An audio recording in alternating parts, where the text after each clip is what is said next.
Hey everybody, welcome back to Airsoftology Mondays, where I answer your questions, give some tips, and kind of get a little more relaxed around here. I'm your host, Jonathan Higgs. So, we're back, episode number 2. You guys actually liked it. Not too much hate down in the comments, which is a good thing.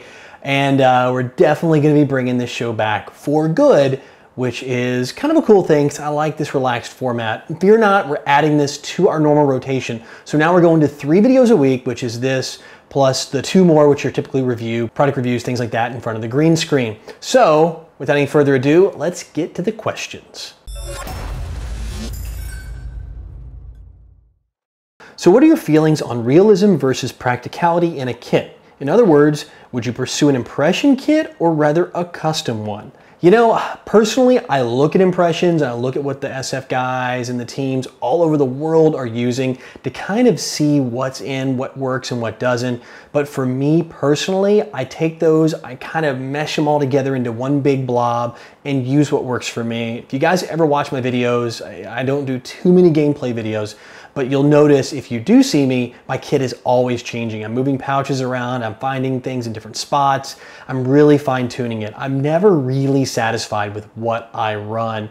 So to answer your question, I guess yes on both. I kind of follow that. Now I do have some friends that are big into the impression world and they follow the impressions kit. And typically the impressions kits are gonna work really well. These are guys that do it for a living, not the impressionists, but the ones they are using as a guide, the photos on the internet, the SF guys. So typically they're gonna have their gear laid out, what's more comfortable for them, and also pretty much what works in that environment they're running in. So again, take it all with a grain of salt, find what works for you, balance it out, and again, it's a budget thing. You know, you can really go over the deep end when doing the impressions because it gets expensive out there when you start buying all that high-end kit. It's called UCP, not ACU, you freaking idiot. I hope you die in a car fire. Okay, so I might have embellished the last part a little bit.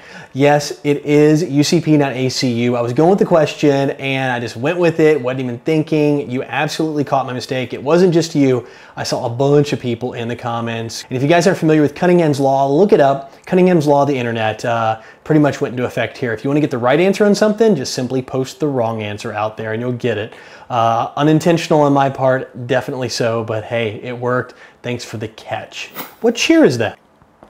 IKEA chair. Picked it up a couple years ago. It's actually pretty comfy. Didn't like the arms, ripped the arms off, and it works really well as an editing chair. Plus it kind of reclines, so you can put your feet up and take a nap in between editing sessions, especially when you make a lot of mistakes like I do, and a 8-minute video takes 4 to 7 or even 8 hours to edit.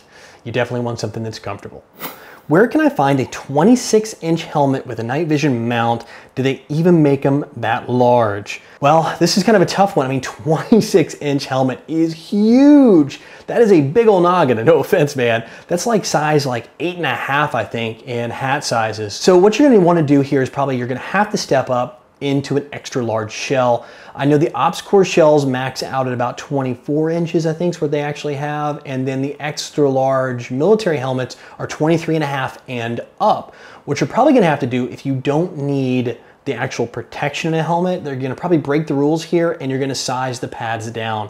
They recommend a minimum 1/2 inch of padding in most of your helmets for that protection. So what you're gonna do is probably take those 1/2 inch pads out if it's still a little too tight for you and go with something thinner like a 1/4 inch pad or something like that to get it to fit well. Also, I'll have a guide for you guys, especially if you guys wanna know what helmet size you really are. I'll put a guide right here on the screen, also down in the show notes to give you an idea of how to measure for military like ACH type helmets and also the Ops Core measurements as well if you guys are into the bumps. And by the way, if you're buying the replica bump helmets, those are size medium large typically. So they're gonna be your ML if you're looking at the size guide. And if you guys are buying the Cry airframe replicas, those are medium helmets. That's why they run a little tight for a lot of people out there. They're not even actually a large size. So hope that helps on the helmet fit question. So that's it on questions this week. We do have a review winner. It's Noche Gaming. So you guys spoke, I'm listening, and we had a bunch of you guys ask for the short dot scope as my first review. And if you haven't watched episode 1, head on back and watch episode 1. You'll know what I'm talking about. I did an unboxing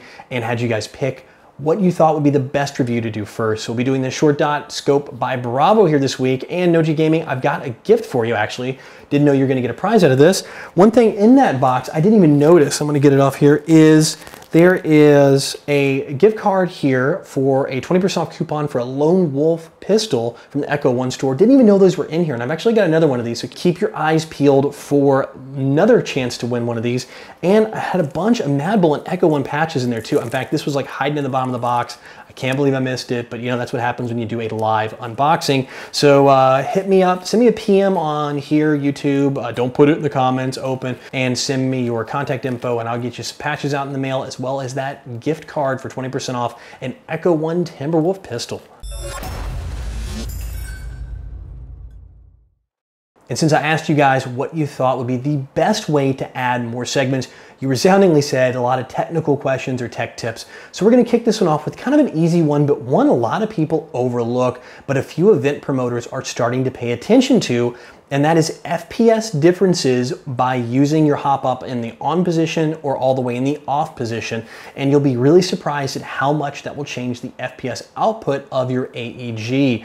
So a lot of the field owners are realizing that when you turn your HopUp all the way off, it actually raises the FPS or gives you more of a true FPS. With the HopUp on, it can actually decay the FPS, and in some cases, quite a bit. So what I did is I took my Elite Force Tavor AEG, the Elite series out there, and I put it on the chrono for you guys just right here before the video, just to kind of demonstrate, and you'll see there is a big difference.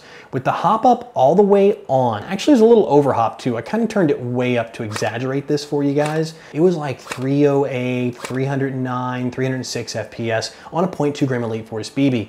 With the HopUp in the off position, the FPS jumped all the way up to like 346. That's nearly 40 FPS difference between the two. So be mindful when you guys are chrono testing your guns, make sure you're doing it with the HopUp off, especially if your field's doing it. We're seeing a lot of major milsim events require HopUp off when you chrono test, and a lot of fields too. So if you've ever chrono before and then go to an event or a field and you're like, oh my God, I was passing at home, how am I 30 over now? This is most likely the cause. So guys, a little simple tip like that will actually help you from not passing chrono in the future. Well, that's it for this episode, and now it is time for my video recommendation of the week. This week, it is a team out of France. They're called MSK. I really follow these guys. I love them. They don't have enough subs on their channel. It's insane how good their gameplay videos are compared to how many subscribers they have. So check them out. Start with this one. I'm going to give you guys a recommendation here, and it is Hostel. They have the coolest places to play. This is like an old hostel. It's just run down and gang tagged,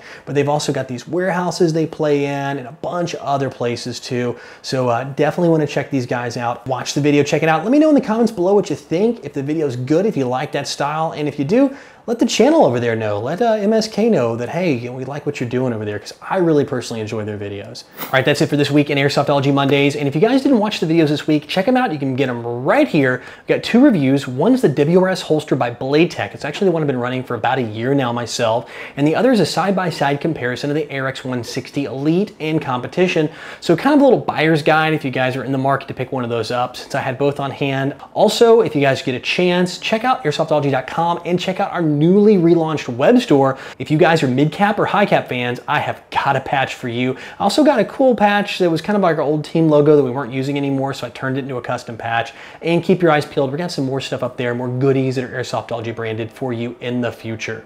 Don't forget to put your comments below and vote those questions up, and I'll see you guys next week. And until then, play hard, play fair, and call your hits.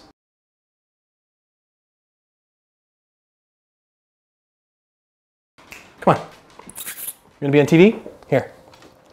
Oh, tactical corgi. Here you go. I got you. All right. Is that it? Say bye-bye. You cool? Bye-bye now. Say bye-bye.